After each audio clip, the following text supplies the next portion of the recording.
나의 학창 시절에 반드시 외워야 했던 국민교육 헌장은 우리는 민족 중흥의 역사적 사명을 띠고 이 땅에 태어났다 하며 시작되었다.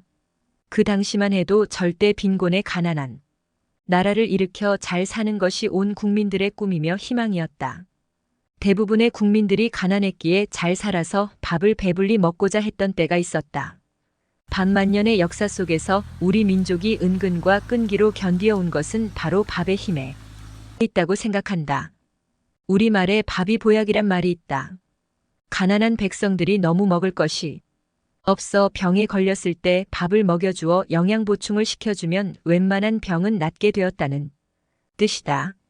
때문에 아무리 전쟁과 기근 그리고 외침이 있었어도 땅을 지키며 벼농사를 하여 쌀을 생산하고 밥을 지어 먹었기에 그 후손인 우리들이 있게 된 것을 생각하면 조상들에게 감사할 뿐이다.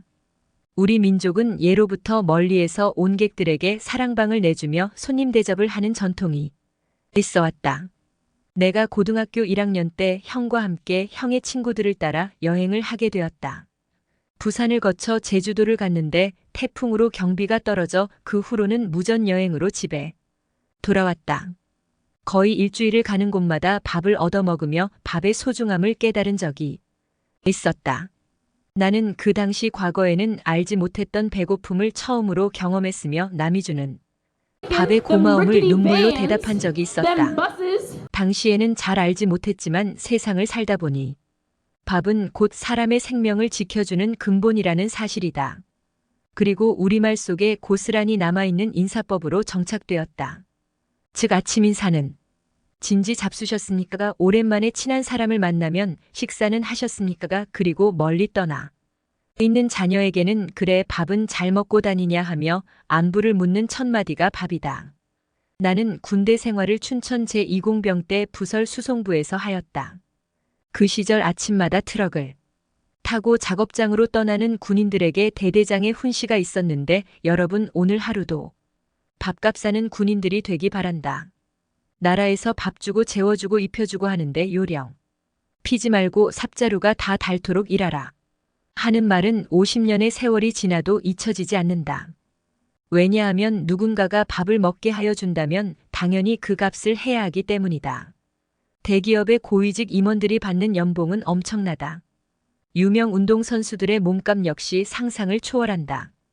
그 이유는 그들로 인해 회사나 구단이 벌어들이는 금액은 그 값을 하기 때문이다. 그러나 만약 큰 금액을 주고 데려온 운동선수가 그 값을 다하지 못하면 먹튀라는 오명을 쓰게 되어 있다. 과거에는 밥값을 혼자의 몸이거나 가족들을 위해서였다면 지금의 시대는 수백 수천, 아니 수백만 명의 밥값까지 해야 하는 시대가 된 것이다. 심지어 카나다 투자 이민 조건이 2명 이상 밥값을 만들어주면 영주권을 준다.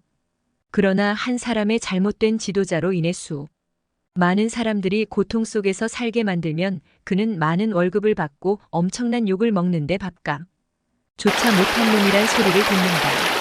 나는 지난 29년 동안 카나다에 와서 유학 후 열심히 일하여 세금도 잘 내었으며 지난해 봄까지 트럭 일을 하느라 수고했다고 인정해주는 카나다가 고마웠다. 그 덕에 지금 국가에서 각종 혜택을 주어 공무원처럼 대우를 받고 있다. 매달 빠지지 않고 통장으로 입금되고 있는 귀한 밥값을 볼 때마다 국가를 위해 무언가 보답하고 싶은 마음이다. 그래서 지금 내가 할 수 있는 일은 내 몸 건강을 잘 지킴으로 나라를 위하여 병원 신세를 안 지는 것이라 생각한다. 나와 비슷한 연배의 지인들은 우리 모두 국가 공무원이라 말하며 웃음을 짓는다.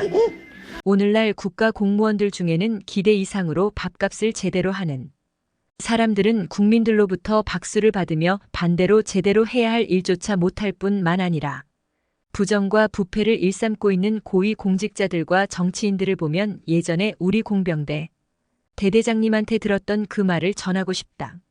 제발 밥값 좀 하고 사시게.